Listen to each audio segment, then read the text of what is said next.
Graça e paz, meus irmãos. Deus abençoe a igreja. Louvamos a Deus pelo privilégio que Ele nos concede nessa noite para cultuar o Seu nome e para render graças ao Deus que fez os céus e a terra, o mar e tudo aquilo que neles há. Agradecemos a Deus porque é Ele que tem nos sustentado e nos mantido de pé. Amém? 1 Tessalonicenses, carta do apóstolo Paulo, 1 Tessalonicenses, capítulo 1, do verso 1 ao 10, vai ser o texto que nós iremos compartilhar nessa noite. Louvado seja o nome do Senhor. 1 Tessalonicenses, capítulo 1, Novo Testamento, após a carta de Paulo aos Colossenses, você vai encontrar essa beleza de carta do apóstolo Paulo. É a carta onde Paulo mais trabalha a doutrina da escatologia, que é a doutrina das últimas coisas. Então, nessa carta aqui, na primeira e na segunda, você vai encontrar bastante conteúdo escatológico. Tanto é que nos 5 capítulos, essa carta ela é composta por 5 capítulos. E se você fizer uma leitura atenta, no final de cada capítulo, ele faz alusão à segunda vinda de Cristo. Então, se você for ler ela na sua casa, se atenta no final de cada capítulo, ele vai dar uma nota enfatizando a volta triunfante e gloriosa do Senhor. E é uma promessa verdadeira. Esperança na Bíblia é uma promessa certa, segura e real. Todas as vezes que você lê esperança na Bíblia, é uma promessa certa, segura e real. Diz assim o texto da palavra de Deus, capítulo 1, verso 1 ao 10. Paulo, Silvano e Timóteo, a igreja dos Tessalonicenses, em Deus Pai e no Senhor Jesus Cristo. Que a graça e a paz estejam com vocês. Sempre damos graças a Deus por todos vocês, fazendo menção de vocês em nossas orações, e sem cessar, lembrando-nos diante do nosso Deus e Pai da operosidade da fé que vocês têm, da dedicação do amor de vocês e da firmeza da esperança que têm em nosso Senhor Jesus Cristo. Sabemos, irmãos, amados por Deus, que Ele os escolheu, porque o nosso Evangelho não chegou a vocês somente em palavra, mas também em poder, no Espírito Santo e em plena convicção. E vocês sabem muito bem qual foi o nosso modo de agir entre vocês para o próprio bem de vocês. E vocês se tornaram nossos imitadores do Senhor, recebendo a palavra com a alegria que vem do Espírito Santo, apesar dos muitos sofrimentos. Assim, vocês se tornaram modelo para todos os crentes na Macedônia e na Acaia, porque a partir de vocês a palavra do Senhor repercutiu, não só na Macedônia e na Acaia, mas a fé que vocês têm em Deus repercutiu em todos os lugares, a ponto de não termos necessidade de dizer mais nada a respeito disso. Porque, no que se refere a nós, as pessoas desses lugares falam sobre como foi a nossa chegada no meio de vocês e como, deixando os ídolos, vocês se converteram a Deus para servir o Deus vivo e verdadeiro, e para guardar dos céus o seu Filho, a quem ele ressuscitou dentre os mortos, a saber, Jesus, que nos livra da ira vindoura. Pode dizer amém? Edinho, dá um pouquinho de som aqui para mim, por favor. Como eu falei para vocês no início, a primeira e a segunda carta de Paulo aos Tessalonicenses é uma carta diferente das outras cartas paulinas, que ele escreveu 13 cartas no Novo Testamento, onde ele trabalha muito a questão da doutrina da igreja. Mas essas duas cartas aqui, ele vai trabalhar a questão da escatologia, ou seja, da segunda vinda de Cristo. E é uma carta, assim, maravilhosa. Eu estudei ela a fundo, por conta do tempo que o pastor me chamou para pregar. Eu também consultei alguns comentários de homens de Deus que se debruçam sobre o estudo da palavra, e eu fiquei encantado com a beleza dessa carta aqui. Ela foi fruto da segunda viagem missionária do apóstolo Paulo, e você vai encontrar esse contexto lá em Atos capítulo 17. Mas se você fizer uma leitura anterior, no capítulo 16, Paulo, ele chama Barnabé para visitar os irmãos nas igrejas que ele havia fundado. E Barnabé consentiu em levar João Marcos. E Paulo não concordou porque João Marcos havia abortado uma missão desde a Panfilha. E a Bíblia não diz o porquê daquela desistência dele. E ali houve uma divisão. Barnabé vai com João Marcos para Chipre, e Paulo agora chama Silas para fazer parte da caminhada na missão. Tanto é que aqui na carta, esse Silvano aqui é o nome romano de Silas. Silvano é Silas. Silas é o nome hebraico e Silvano é o nome romano de Silas. E ali os dois empreendem uma viagem missionária, passando por Síria, Cilícia. No capítulo 16, eles chegam a Derbe e Listra, e ali tem um jovem servo de Deus, filho de uma judia crente, mas de pai grego, chamado Timóteo. E Paulo fica maravilhado com a fé daquele menino. Ele tinha um bom testemunho dos irmãos em Icônio, Listra e Derbe, e Paulo chama ele para fazer parte da sua equipe missionária. E eles avançam em missão. Eles iam para a Ásia, mas o Espírito Santo não permitiu. Iam para Bitínia, mas o Espírito Santo também não permitiu. E diz o texto que Paulo, à noite, tem uma visão, onde um varão em Troade diz assim: passe a Macedônia e nos ajuda.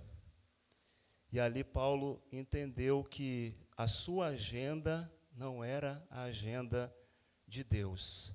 Paulo tinha a sua agenda na terra, mas o Senhor tinha a agenda dele no céu, e é a agenda do Senhor que a igreja precisa obedecer.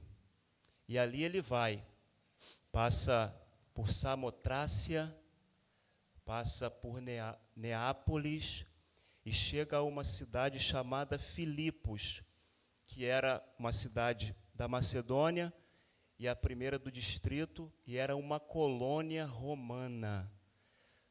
Interessante que toda cidade que Roma conquistava com o seu poderio bélico e militar, ela se tornava uma Roma em miniatura. Então os romanos faziam várias construções. Tanto é que lá havia uma via chamada Via Egnatia, que ligava vários lugares, então tinha fácil acesso. Então, e Paulo se apropria disso para levar o evangelho, que tinha bastante facilidade na época. Não tinha Uber, não tinha os meios de transporte que nós temos hoje, mas essas construções davam bastante acesso para a missão acontecer. E eles chegam nessa cidade, encontram um lugar de oração na beira de um rio, e lá tinham as mulheres reunidas ali, E tinha uma mulher lá chamada Lídia, vendedora de púrpura da cidade de Tiatira, temente a Deus, e ela escutava o que Paulo pregava, e o texto diz que o Senhor abriu o coração dela. E ali ela se converte junto com a sua casa. Na sua casa se transforma um ponto ali de oração. E Paulo continua na sua missão, em Filipos ainda, na Europa. E lá, uma jovem, possuída de um espírito adivinhador, começa a falar dos irmãos, dizendo: olha, esses homens são homens de Deus, anunciam o caminho da salvação. E aquilo levou alguns dias. E Paulo, já incomodado com aquilo, disse ao espírito que possuía aquela jovem: em nome de Jesus Cristo, saia dela. E aquele espírito despossuiu aquela jovem e ela foi liberta.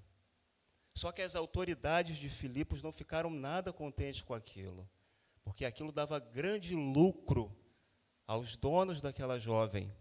Então, prenderam Paulo e Silas, chicotadas nas costas, açoites, e os lançaram na prisão. As costas sangrando, os pés amarrados no tronco. Tinha todos os motivos do mundo para murmurar, para reclamar, para dizer: Deus, nós estamos fazendo a tua obra, a tua vontade, estamos passando por tudo isso. Mas o texto diz que, perto da meia-noite, eles resolveram, em meio ao sofrimento, porque aquilo ali que eles fizeram na prisão é uma resposta ao sofrimento. Perto da meia-noite, Paulo e Silas oravam e cantavam louvores a Deus. Pena que não é registrado o louvor, mas creio eu que deve ser um saltério, por conta do conhecimento do Antigo Testamento que Paulo tinha. Ele deve ter cantado um saltério da Bíblia. Eles cantavam e oravam e cantavam, e os demais companheiros de prisão escutavam. E o texto diz que houve um terremoto, e as prisões se abriram. O carcereiro ficou desesperado. Como eu falei para vocês, que toda cidade conquistada por Roma era uma Roma em miniatura. Por que ele tenta se suicidar? Porque ele sabia que essa notícia chegasse no ouvido do imperador, que aqueles homens que ele mandou prender fugiram, a família dele toda perderia a cabeça. Então ele já queria antecipar, tirando a sua vida. E Paulo ali acalma toda aquela situação, e ele fala: como eu faço para ser salvo? E ali Paulo fala: creia no Senhor Jesus Cristo e serás salvo tu e a tua casa. E ali a família dele toda se converte ao Senhor, e o Evangelho é anunciado, a libertação, milagres, e o nome de Deus é glorificado. E dali Paulo chega a Anfípolis e a Polônia. Eram cidades ali situadas na Ásia Menor, no capítulo 17. E ele vai para Tessalônica. Tessalônica era a capital da província da Macedônia. Lá ele encontra uma sinagoga, como era de praxe do apóstolo, era um local estratégico que ele gostava de procurar. E o texto diz que lá ele prega o Evangelho, e a sua mensagem tem um tema, tem uma centralidade. É Cristo Jesus crucificado e ressurreto. Esse era o tema, era a base da pregação apostólica, a morte de Cristo e a sua ressurreição. Tanto é que quando ele trabalha o tema da justificação pela fé em Romanos capítulo 4, lá no finalzinho você vai ver um verso dizendo assim: ele morreu pelos nossos pecados, mas ressuscitou para a nossa justificação. Então a morte de Cristo, ela foi uma carta de alforria que nos libertou da escravidão do pecado. Por isso que lá em João 8, 32 e no 36, vai dizer assim: se o Filho vos libertar, verdadeiramente vós sereis livres e conhecereis a verdade, e a verdade vos libertará. Então Paulo prega lá na sinagoga, 3 sábados pregando e arrazoando e falando da morte e ressurreição de Cristo, e ali há conversões. Vidas são rendidas ao poder do Evangelho, mas também há oposição. Então, se você fizer uma leitura neotestamentária da vida dos apóstolos, você vai ver que nas cidades que eles chegavam e anunciavam o Evangelho, havia conversões, mas também havia oposição. O Evangelho chegava, vidas eram libertas e transformadas pelo poder do alto, mas Satanás se levantava para tentar se opor à obra. Mas ele se levantava para cair, né, gente? Porque Paulo falava de Cristo e da sua ressurreição. E ele tem todo o poder. Tanto é que quando ele ressuscita, ele fala: é-me dado todo o poder no céu e na terra. Por isso que os reformadores diziam que o diabo é como um cão numa coleira, ele é ilimitado, ele só vai aonde Deus permite que ele vá. Há conversões ali, mas também há oposição. Então, no capítulo 17, é o pano de fundo, é o útero onde foi gerado essa igreja aqui de Tessalônica, uma cidade de influência grega, mas onde Paulo ali se estabeleceu e pôde pregar a palavra do Senhor. Então, com essa introdução, fica mais fácil agora a gente entender aqui os capítulos, os versos aqui que eu vou estar explicando. O tema da mensagem é o poder transformador do Evangelho. A palavra Evangelho, na sua etimologia, significa boa notícia. Só que, para falar da boa notícia, a gente tem que falar da má notícia. Qual é a má notícia? O homem está morto em seus delitos e pecados. Aí vem a boa notícia: o Evangelho de Cristo traz vida. O Evangelho da graça traz vida. Traz vida. Aonde há morte, o Evangelho traz vida. Aonde a sequidão, ele traz restauração e renovo. Então, o Evangelho é maravilhoso, gente. Por isso que Romanos 1,16, como a irmã citou aqui, quando Paulo vai dizer: porque não me envergonho do Evangelho de Cristo, porque é o poder de Deus para a salvação de todo aquele que crê, primeiro do judeu e depois do grego. Então, ele é o poder. A palavra poder no grego é dínamos, de onde vem a palavra dinamite. É um bombardeio no inferno quando o Evangelho é pregado. Então, as amarras não resistem ao estilhaço da graça de Deus. Elas têm que se arrebentar. E a grande ideia dessa passagem que nós lemos aqui é a seguinte: vidas transformadas pelo poder do Evangelho impactam e marcam outras vidas por meio do testemunho de uma vida piedosa.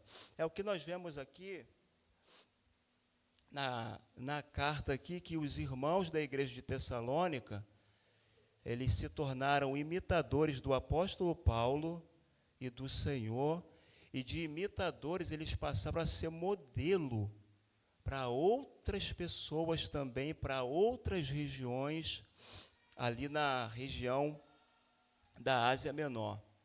E o texto começa interessante, ó: Paulo, Silvano e Timóteo. Paulo aqui, ele faz diferente das suas outras cartas, quando ele começa falando da sua credencial apostólica. Mas aqui ele começa dizendo assim: Paulo, porque ele sabia que esses irmãos aqui tinham conhecimento da sua autoridade apostólica. Silvano, como eu falei, é o nome romano de Silas, que foi companheiro de Paulo nesse empreendimento missionário, e Timóteo, que era um jovem, mas que era um ministro de Deus no Evangelho de Cristo. A igreja dos Tessalonicenses, em Deus Pai e no Senhor Jesus Cristo. A igreja edificada em Deus Pai, ele vai repetir essa expressão aqui no verso 3 também, e no Senhor Jesus Cristo. Que a graça e a paz estejam com vocês. Interessante aqui, que a graça e a paz estejam com vocês. Graça é a causa da salvação, nós somos salvos pela graça. A graça de Deus é um insulto ao mérito. E a paz é o resultado dessa salvação. Por isso que todo crente salvo pela graça de Deus, ele tem em si a paz que excede todo o entendimento. Paz não é ausência de guerra, é serenidade de espírito em meio à guerra. Por isso que Paulo e Silas cantaram na prisão, com as costas sangrando, os pés amarrados no tronco, porque eles tinham a paz que excede todo o entendimento. Então, quem tem a paz que excede todo o entendimento, e essa paz que excede todo o entendimento tem nome, é Jesus Cristo. Então, se você tem essa paz, você pode passar pelo vendaval que for, mas você vai continuar com o seu coração firme nas promessas de Deus. Firme nas promessas de Deus. Interessante que em apenas 3 semanas, eu esqueci de falar isso aqui na introdução, em Tessalônica, Paulo plantou uma igreja que floresceu e espalhou sua influência para outras províncias, apesar de amarga perseguição que enfrentou. Esse texto aqui foi o Hernandes que vai falar isso comentando a carta. Então, uma igreja que influenciou o seu tempo. Por isso que lá em Mateus 5,16, no Sermão do Monte, Jesus vai dizer algo muito interessante. Assim, resplandeça a vossa luz diante dos homens, para que vejam vossas boas obras e glorifiquem ao Pai que está nos céus. Para que vejam. Por isso que o falecido pastor Billy Graham, ele falou que todo cristão é um sermão ambulante. A nossa vida é uma pregação ao mundo.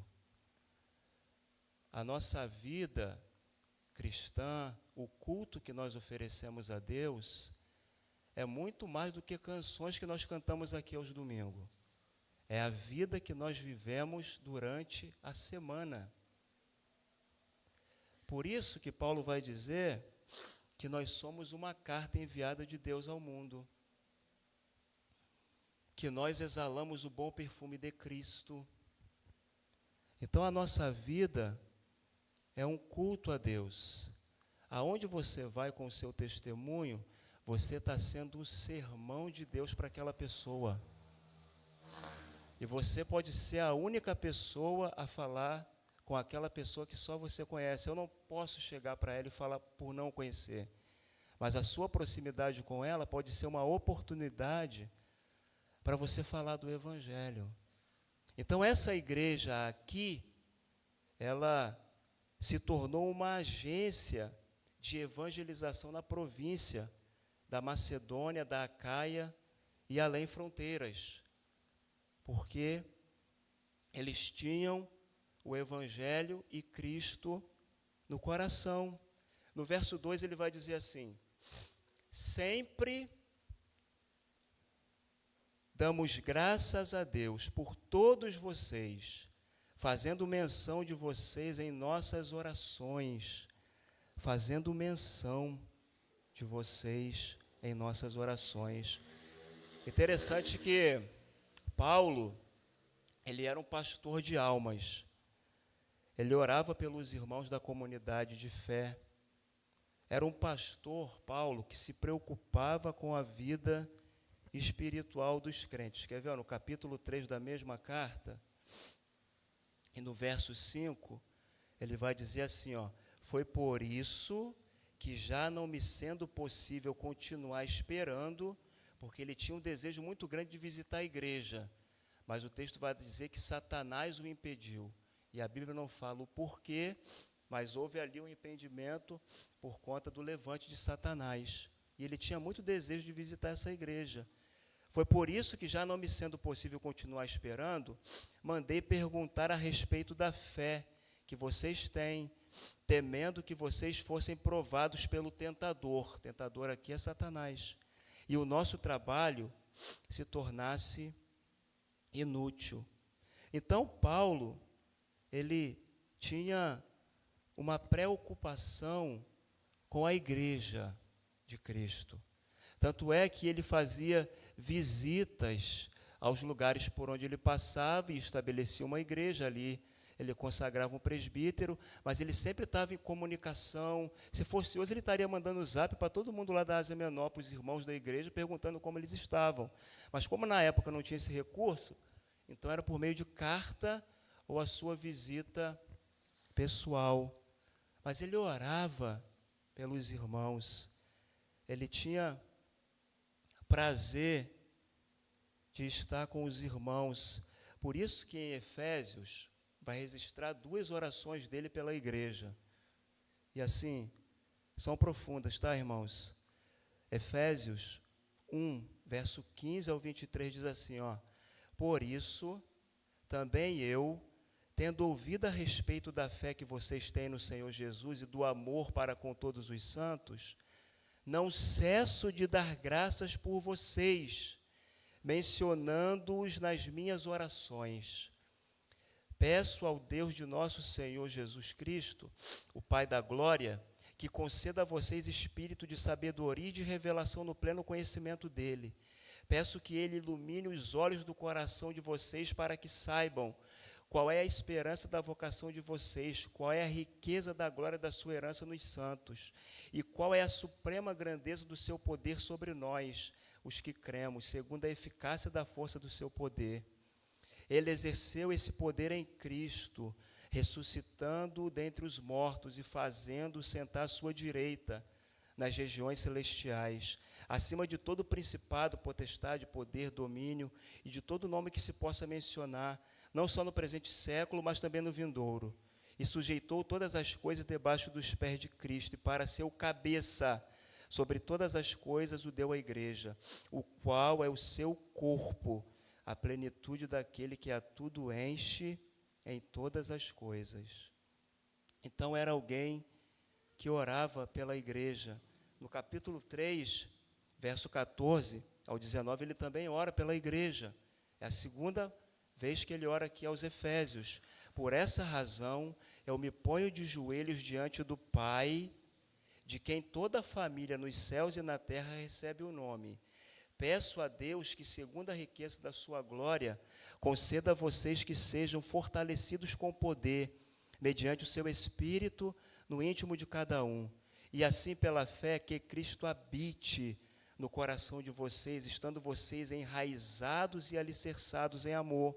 Isto para que com todos os santos vocês possam compreender qual é a largura, o comprimento, a altura e a profundidade, e conhecer o amor de Cristo, que excede todo o entendimento, para que vocês fiquem cheios de toda a plenitude de Deus.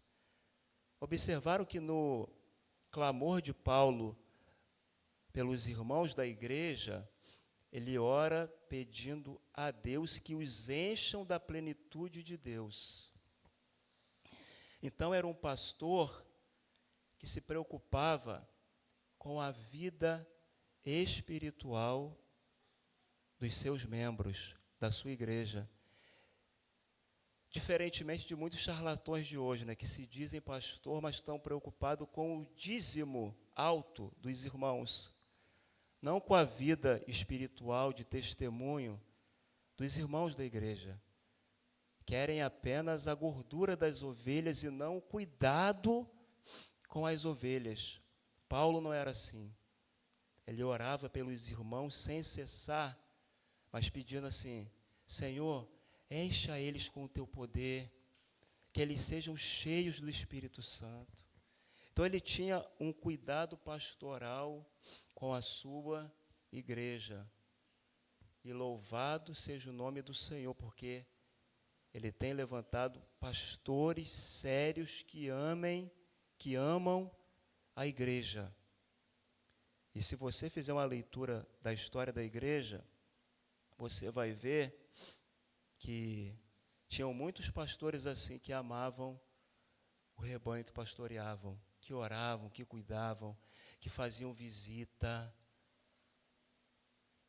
que se doavam pelos irmãos. Um deles é chamado de Martin Lloyd Jones. Eu tenho um livrinho lá que o Franklin fala da história dele, e ele conta lá no livro que quando um membro da igreja ligava para ele, ficava 2, 3 horas no telefone, ele pagava a conta telefônica do irmão, porque ele tinha prazer de conversar com as suas ovelhas. Então, olha só o cuidado que um pastor tem com a sua igreja. E isso você vê nitidamente no apóstolo Paulo. Ele está aqui, dando graças a Deus, fazendo menção da igreja, dos irmãos, e no verso 3 ele vai dizer assim: lembrando-nos diante do nosso Deus e Pai, da operosidade da fé que vocês têm, da dedicação do amor de vocês e da firmeza da esperança que tem em nosso Senhor Jesus Cristo. Então, era uma igreja operosa na fé, dedicada no amor e que tinha uma firme esperança. Estão aqui as 3 virtudes que caracterizam a maturidade de uma igreja. 3 virtudes: operosidade da fé em Cristo, dedicação do amor a Deus e uns pelos outros, firmeza da esperança, viva em Deus e na vinda de Cristo. Por isso que aos Coríntios, primeira carta, capítulo 13, o verso 13, Paulo vai dizer assim: agora, pois, permanecem a fé, a esperança e o amor, estes 3. Porém, o maior deles é o amor. Por que Paulo fala que o maior deles é o amor? Maior que a fé e maior que a esperança. Porque no céu a gente não vai precisar ter fé. A fé a gente tem aqui na esperança que o Senhor vai voltar. No céu não vai precisar de esperança, porque já estamos lá. Mas no céu o amor pelo Senhor nunca vai morrer. A gente sempre vai amar o Senhor de eternidade em eternidade. Aleluia. Louvado seja o nome do Senhor. E quando os irmãos o testemunho da igreja, ele é mais evidente ao mundo quando os irmãos se amam. Por isso que João vai escrever a sua primeira carta, depois você lê na sua casa, onde ele vai ali gastar toda a sua energia teológica falando do quê? Do amor. E ele tem um texto lá forte, que ele vai dizer assim: aquele que diz que ama a Deus e não ama o seu irmão é mentiroso. Como você diz que ama a Deus a quem não vê e odeia o seu irmão a quem vê? Então, não tem como.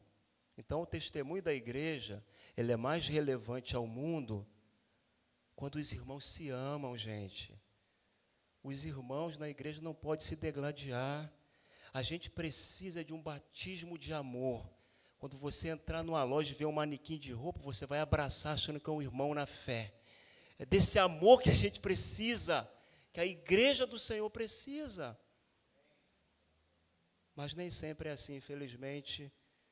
De vez em quando aí saem escândalos aí de irmãos que colocam um outro no tribunal, que falam da mancha a reputação do outro. Mas o que Paulo está dizendo aqui é que o amor, gente, ele vence o ódio. Ódio no coração não convém ao cristão, porque guardar ódio no coração é a mesma coisa que você tomar um copo de veneno esperando que o outro morra. E já foi constatado cientificamente que guardar ódio, mágoa, rancor no coração, a probabilidade de desenvolver um câncer é muito grande. É muito grande. Então, que o nosso coração seja um reservatório do amor de Deus. Porque Deus amou ao mundo de tal maneira que deu, o amor doa. O amor não é igual ao mar morto. O mar morto não doa. Porque são 33% de salinidade. Então, nada vive lá. Por isso que a pessoa pula lá, ela não afunda. Mas não tem peixe, não tem vida. Então, só recebe, não doa nada. Mas Deus em Cristo, Ele não derramou uma gotinha de sangue. Ele se doou por inteiro em favor da sua igreja. Então, 3 virtudes aqui dessa igreja: operosidade da fé, dedicação do amor e firmeza da esperança. A palavra traduzida aqui por operosidade é ergon no grego, da onde vem a palavra ergonomia. É um trabalho ativo, ou todo trabalho cristão governado e energizado pela fé. Uma igreja que trabalha, que labuta na proclamação do Evangelho. Prova é que parte dos irmãos aqui estão lá no Vale do Jequitinhonha, anunciando o Evangelho de Cristo. É uma igreja que trabalha, operosidade, operosa na fé.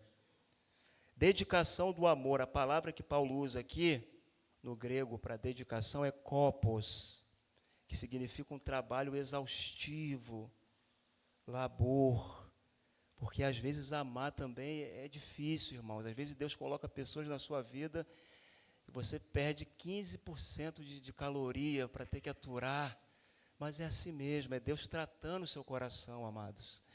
Eu procuro ver assim, para não ter que murmurar, reclamar, eu vejo assim, pessoas complicadas, assim como Deus tratando o meu coração. É eu que sou ruim, não é a pessoa. Eu falo assim, então é eu que sou impaciente, é eu que preciso ser tratado. Eu não vejo o outro lado como uma ameaça. Aí eu me vejo no espelho da palavra. Então, se o Senhor colocou tal pessoa para trabalhar comigo, ou para eu cuidar, é uma pessoa complicadíssima, então é eu que preciso ser tratado. Então, se você agir assim, você vai ter mais noites de sono para dormir. Dedicação, trabalho exaustivo e firmeza da esperança. A palavra que ele usa é rupomone, no grego, que significa paciência triunfadora. É o espírito que suporta todas as coisas porque sabe que elas estão a caminho de um alvo de glória. É a paciência triunfadora. Essa paciência, ela vem de Deus, tá? Não se compra na farmácia, nem se adquire num consultório de qualquer médico. Ela vem de Deus, é a paciência triunfadora. E os nossos irmãos do primeiro século tinham essa paciência. Por isso que eles descansavam em face da morte. Isso é paciência triunfadora. Como é que você explica uma pessoa que consegue dormir, sendo que no outro dia ela seria morta? Você conseguiria dormir? Se no outro dia a sua sentença de morte estivesse decretada, você teria uma noite de sono? Mas Pedro conseguiu. Tanto é que o anjo foi lá e ele estava no sono, que o anjo teve que dar um cutucão lá na costela dele para ele acordar.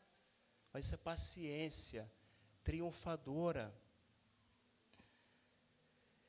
Aí você acha, tá bom, irmão Helder, operosidade da fé, dedicação do amor, firmeza da esperança, então eles estavam completos?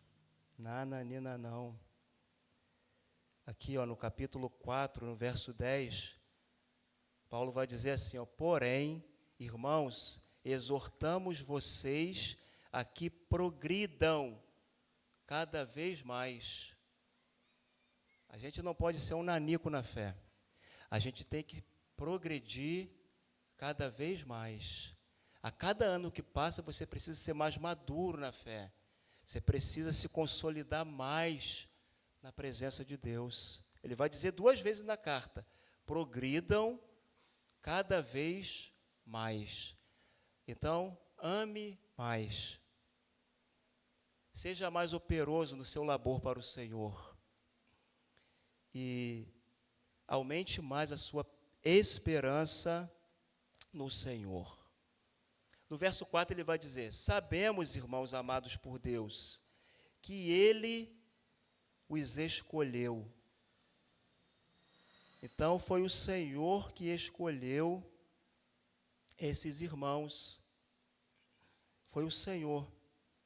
A vida cristã de piedade que eles viviam em comunidade de fé provava ao mundo da época que Deus os havia escolhido. Foi o Senhor, antes da fundação do mundo, que nos escolheu. Antes da fundação do mundo. Antes de Deus dizer haja luz, Ele disse haja graça. Por isso que lá em Apocalipse 13:8, vai dizer que o Cordeiro de Deus foi morto o quê? Antes da fundação do mundo. Então, no Kairós de Deus, Deus já tinha estabelecido a sua igreja. Mas no Cronos, no nosso tempo, que ela veio a existir, mas tudo já estava decretado por Deus na eternidade. Então você é um felizardo, é um abençoado, porque você foi escolhido por Deus antes da fundação do mundo. Então você está seguro, salvo e transformado. Por isso que Jesus falou: aquele que o Pai me deu, não irão se perder. De maneira nenhuma os lançarei fora. Para não ficar nas minhas palavras, João 15,16. Não foram vocês que me escolheram, pelo contrário, eu os escolhi e os designei para que vão e deem fruto, e o fruto de vocês permaneça, a fim de que tudo o que pedirem ao Pai em meu nome, Ele lhes conceda. Pelo seu testemunho de vida, a igreja dava provas da sua eleição. Então, vida cristã é isso, é crescimento. Por isso que Pedro vai dizer na sua segunda carta: crescei na graça e no conhecimento de nosso Senhor e Salvador, Jesus Cristo. Ele nos escolheu para uma missão. Você tem uma missão. Deixa eu olhar o tempo aqui, irmão, senão eu me empolgo, eu acabo passando, porque tem tanta coisa aqui para compartilhar, senão eu acabo passando do tempo, eu quero ser bem pontual. Então, Deus escolheu você para uma missão aqui nesse mundo. Ele não salvou você e a mim apenas para nos levar para o céu, porque se fosse assim, quando você viesse aqui na frente, se convertesse, cumpriu o propósito, Ele te mataria e te levava para o céu. Mas por que você ainda tem um tempo de vida após a sua conversão? É para você ser um luzeiro nesse mundo. É para você testemunhar do Evangelho. Por isso que lá em João 8,12, Jesus vai dizer: eu sou a luz do mundo. Quem me segue não andará em trevas, mas terá a luz da vida. Então você tem a luz da vida. Deus não chamou você para ser estrela na igreja. Deus chamou você para ser luz no mundo. É lá fora que a gente tem que fazer a diferença, amados. É lá fora. E no verso 5, interessante como é que Paulo ele tinha tanta intimidade com o Evangelho, porque o Evangelho é de Deus, amém? O Evangelho é de Deus. Mas aqui ele vai dizer, porque o nosso Evangelho, o Evangelho é de Deus, não do homem, do céu, não da terra. Entretanto, Paulo tinha tanta convicção do seu chamado que ele se utiliza do termo nosso Evangelho, por conta da sua identificação e compromisso com ele. E ele não se envergonhava do Evangelho. A gente precisa vigiar para não ser vergonha para o Evangelho. É um trocadilho aqui interessante, hein?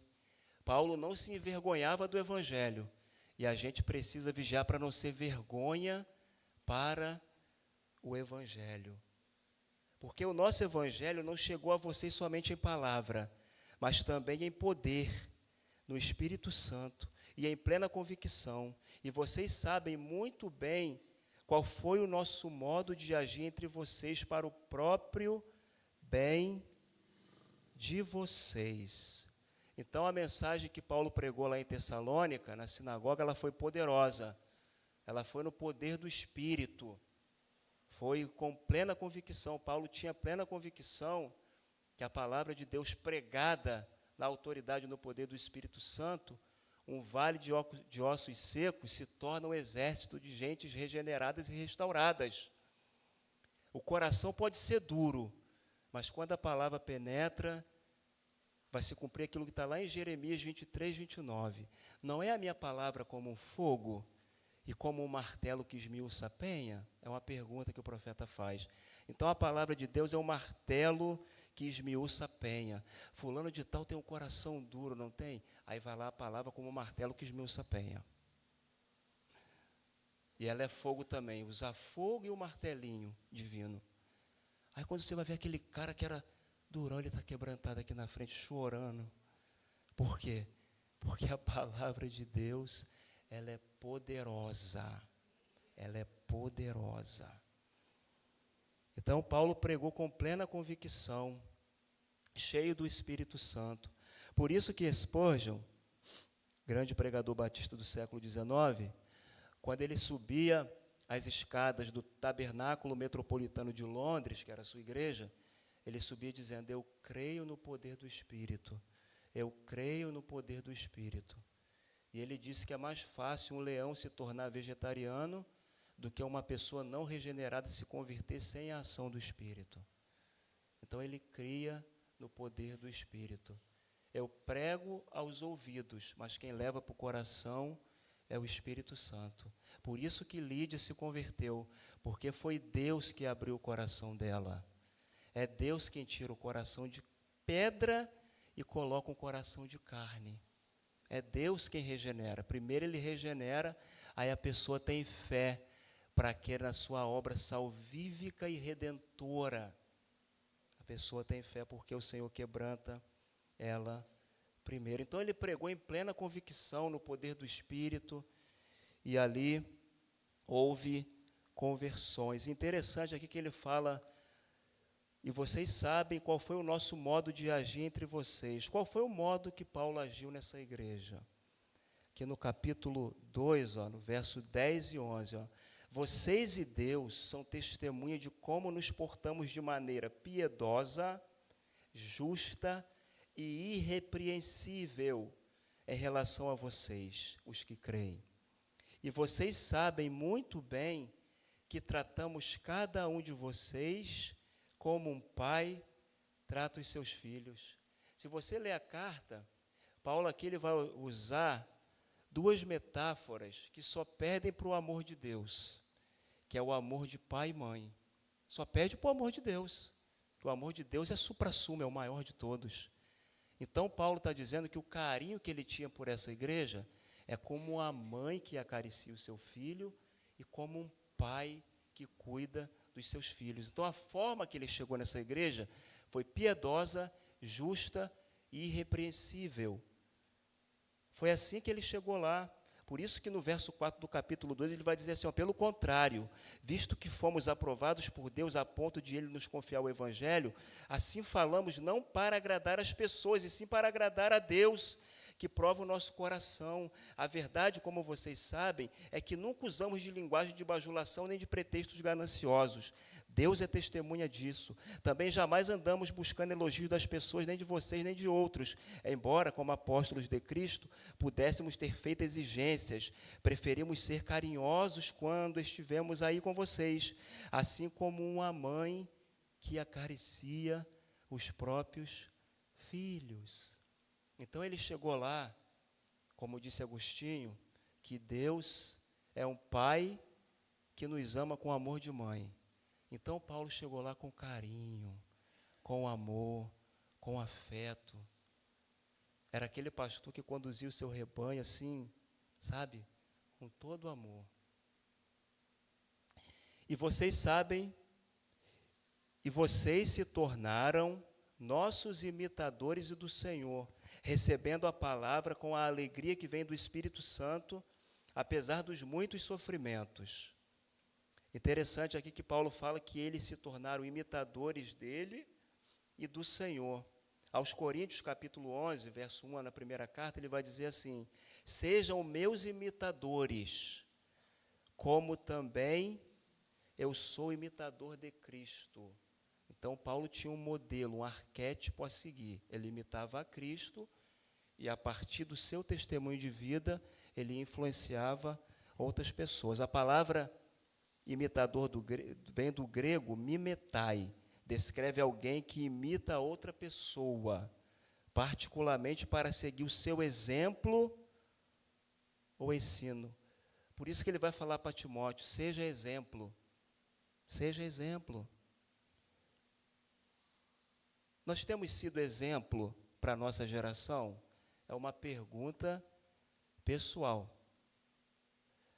Você que é pai tem sido exemplo para o seu filho como um homem de Deus?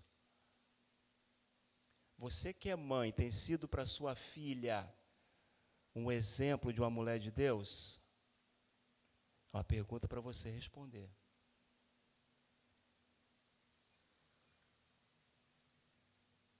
O que o mundo está olhando em nós e está percebendo? Como eu falei aqui, eu vou frisar novamente.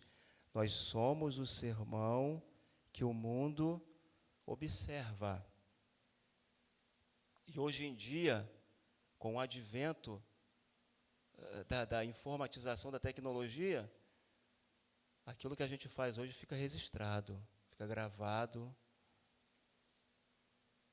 E o diabo está ali na espreita, só esperando a queda nossa.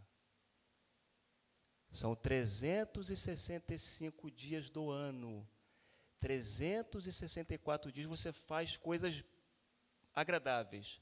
Um dia que você dá um vacilo, meu irmão, mas o Senhor precisa ser o nosso alvo. Olhando para Jesus, autor e consumador da nossa fé, é a orientação bíblica. A cada vez que você olhar para você, olhe 10 vezes para Cristo.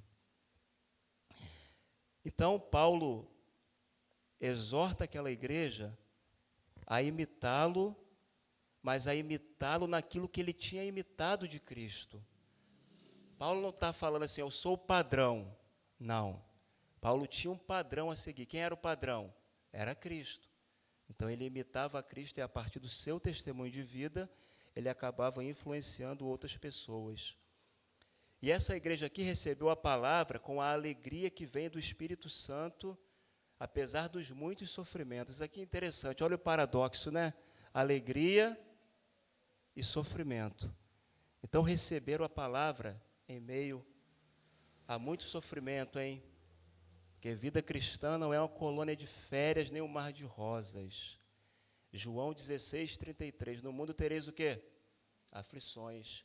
2 Timóteo 3:12, Paulo vai dizer, aqueles que querem viver uma vida piedosa em Cristo Jesus padecerão perseguição.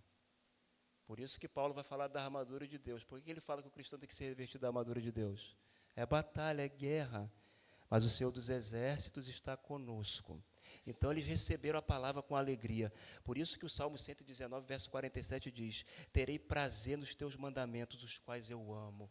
Então, o salmista tinha prazer na palavra de Deus, porque tem um salmo que diz, a tua palavra é mais doce do que o mel e do que o licor dos favos. Então, pode comer da palavra de Deus que não vai te dar diabetes, meu irmão. Ela é doce para a alma e faz bem para o coração. Salmo 119, verso 7:2, para mim, vale mais a lei que procede da tua boca do que milhares de peças de ouro e de prata. Uau! A lei do Senhor é mais valiosa do que milhares de peças de ouro e de prata. Por isso que o Ronaldo Lidório, ele vai contar um testemunho, louvado seja Deus, ele foi curado do câncer, tá, gente?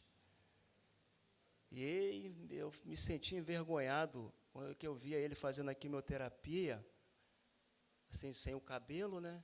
Mas pregando a palavra com a alegria, gente. Parecia um anjo do Senhor, com um câncer severo. Aí, hoje em dia, a pessoa se entristece por pouca coisa, gente. Eu acho que tem gravado no YouTube, vê lá os vídeos dele pregando. Parecia que ele não estava com nada. Aí agora eu vi um novo vídeo dele aí, que ele foi curado, graças a Deus, está bonitão de novo e pronto para fazer mais livros, que eu vou ser o primeiro a comprar, porque ele é muito bom escritor. Então ele conta o testemunho que ele foi missionário lá na África, e ele estava dando um estudo bíblico lá para as pessoas gravar versículo bíblico. Aí ele deu o estudo, foi embora, e de repente volta uma senhora. Foi conversar com ele que tinha esquecido um verso. Mas ele falou: minha irmã, por que você não veio no outro dia do estudo? Você fez essa caminhada longa. Ela falou: não, pastor, a palavra de Deus é muito preciosa para se perder pelo caminho.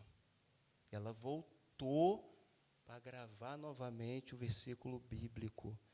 E hoje nós temos, amados, acesso à palavra de Deus impressa no celular, em áudio, se você não gosta de ler, tem até em áudio, tem, gente.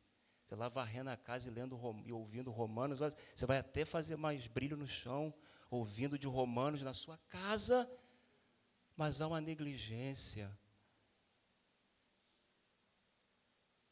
Tanta disponibilidade para ler. E no passado os irmãos morriam para defender a palavra de Deus. Se alegravam quando tinha uma folha da Bíblia. Se você ler um livro chamado As Catacumbas de Roma, você vai ver os irmãos cultuando dentro do cemitério os restos mortais dos seus irmãos na fé do lado.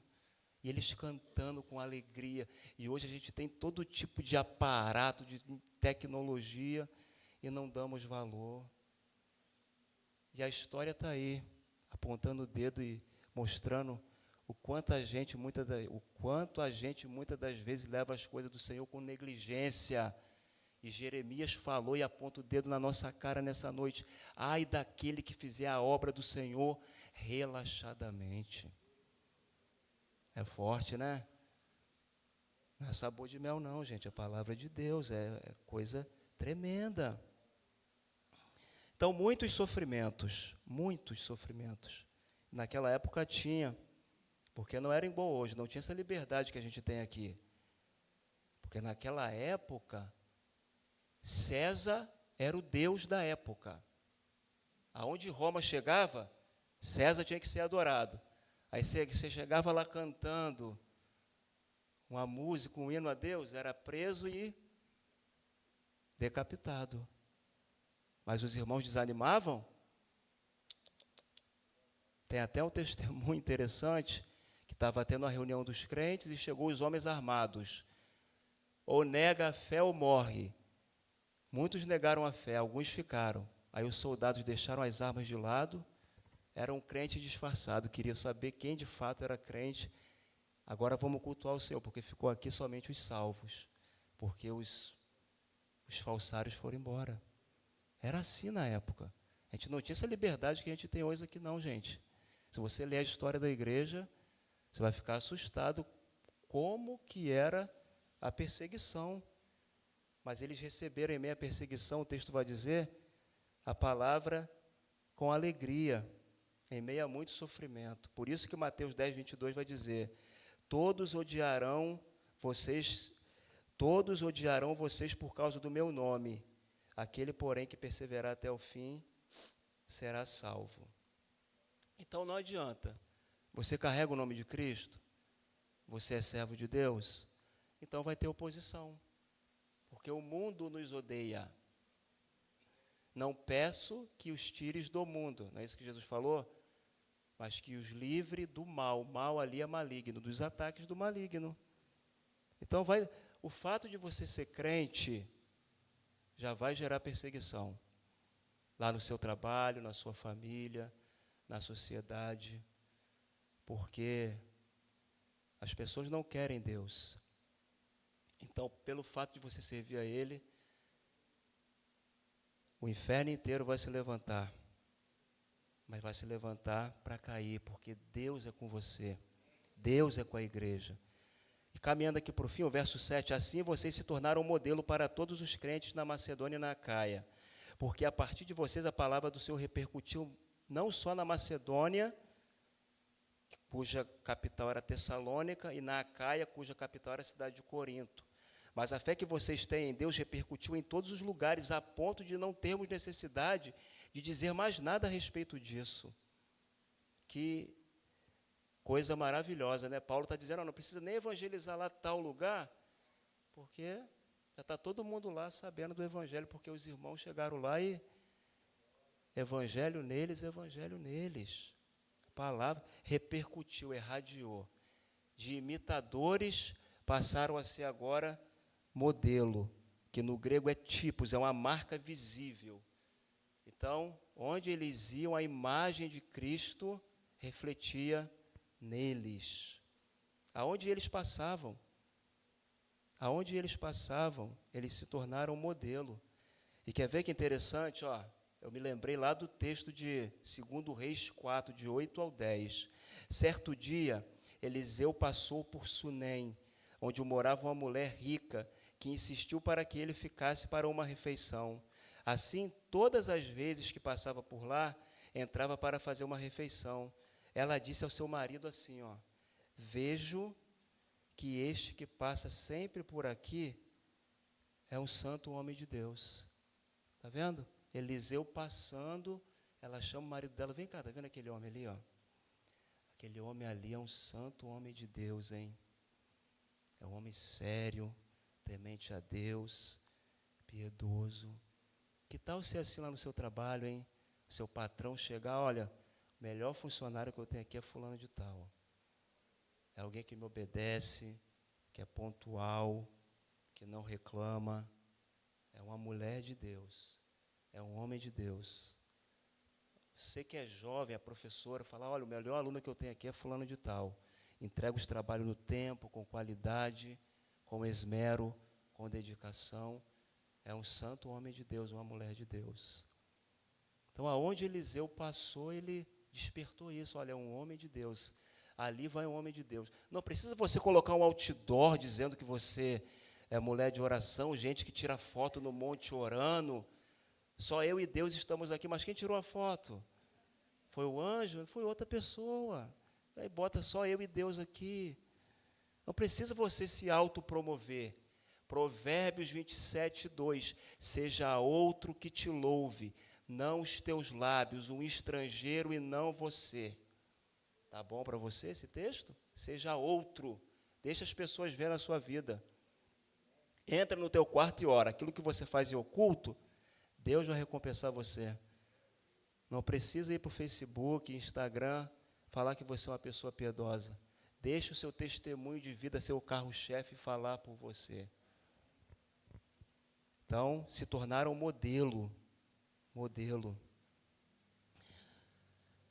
Porque no que se refere a nós, as pessoas desses lugares falam sobre como foi a nossa chegada no meio de vocês e como, deixando os ídolos, vocês se converteram a Deus para servir o Deus vivo e verdadeiro e para aguardar dos céus o seu Filho, a quem ele ressuscitou dentre os mortos, a saber, Jesus que nos livra da ira vindoura. Deus vivo e verdadeiro. A maioria dos membros da igreja de Tessalônica era egressa do paganismo grego. Os gregos e os romanos tinham muitos deuses. Eles romperam com a idolatria e se converteram ao Senhor. Por conta de quê? Por conta do Evangelho. Deus vivo e verdadeiro. Quando a Escritura faz referência ao Deus vivo, é importante ressaltar que Deus não apenas está vivo, mas também é Ele quem a todos dá vida, tanto a vida da criação, quanto a nova vida da redenção. Então, Ele é o Deus vivo e verdadeiro. Por isso que 2 Coríntios 5,17 vai dizer, e assim, se alguém está em Cristo, é nova criação. As coisas velhas se passaram, e eis que tudo se fez novo. O Senhor é Rei. E Ele nos livra da ira vindoura. Ele nos livra da ira vindoura. Você sabia que a Bíblia, ela fala mais da ira de Deus do que do amor de Deus? Sabia disso? Se você fizer uma leitura, tem mais texto da ira do que do amor. Porque Romanos 1,18 vai dizer: a ira de Deus se revela do céu contra toda impiedade e injustiça dos seres humanos, que por meio da sua injustiça suprimem a verdade. Então há uma ira por vir sobre a humanidade impenitente. João 3,36: por isso, quem crê no Filho tem a vida eterna. Quem se mantém rebelde contra o Filho não verá a vida, mas sobre ele permanece a ira de Deus. A ira de Deus virá sobre a humanidade pecadora. Lembra lá de Sodoma e Gomorra? Vai ser daquele jeito lá. A ira de Deus, a ira do Senhor. Aplicações para a gente ir para casa. Nossa vida transformada pelo Evangelho precisa ser testemunho vivo ao mundo daquilo que Deus fez em nós por meio de Cristo. Então, gente, precisa ser um testemunho vivo ao mundo. A sua vida, a minha vida transformada pelo poder do Evangelho, daquilo que Deus fez na nossa vida. E o que Ele fez? Colossenses 1,13. Recebe aí, meu irmão, minha irmã. Ele nos libertou do poder das trevas e nos transportou para o reino do seu Filho amado, em quem temos a redenção, a remissão dos pecados. Nos libertou do poder das trevas e nos transportou. Que mudança, hein? Reino das trevas para o reino de amor. Segundo, salvos e transformados por Cristo, aguardemos ansiosos pela sua segunda vinda. Maranata, ora vem, Senhor Jesus. Essa igreja aguardava e nós também aguardamos também. Filipenses 3, 20 e 21, pois a nossa pátria está nos céus, de onde também aguardamos o Salvador, o Senhor Jesus Cristo, o qual transformará o nosso corpo de humilhação para ser igual ao corpo da sua glória, segundo a eficácia do poder que ele tem de até subornar a si todas as coisas. Amém. Então, vidas transformadas pelo Evangelho impactam e marcam outras vidas por meio do testemunho de uma vida piedosa. Quer ver uma forma de honrar o nosso pastor? Não só o nosso pastor aqui, vou terminar com essa fala. É muito ruim para um pastor ouvir escândalo de um membro seu. Isso pode acontecer porque nós somos passíveis de erro. Mas é muito ruim quando alguém chega assim, o fulano de tal que cometeu aquilo é da igreja do pastor tal. Então, uma das formas da gente honrar a Deus, de honrar o nosso pastor, é dando um bom testemunho cristão. Porque todo pastor que se preze pastor de verdade, ele fica muito feliz em saber, usando lá um texto de 3 João, que ele vai dizer assim, ó, eu fico muito feliz em saber que os meus filhos andam na verdade. Então isso traz alegria ao coração do pastor da igreja, do seu pastor, do meu pastor, que já passa por tanta dificuldade, gente. Ah, se o quarto dos pastores falassem. Passa por tanta dificuldade. Então, quando a gente dá um bom testemunho, é uma forma de honrar também o nosso pastor. Não somente a sua liderança, mas também assim, o seu desejo de ver a gente crescendo na fé, dando um bom testemunho e impactando o mundo. Amém? Ó Deus, que exortação o Senhor nos trouxe nessa noite.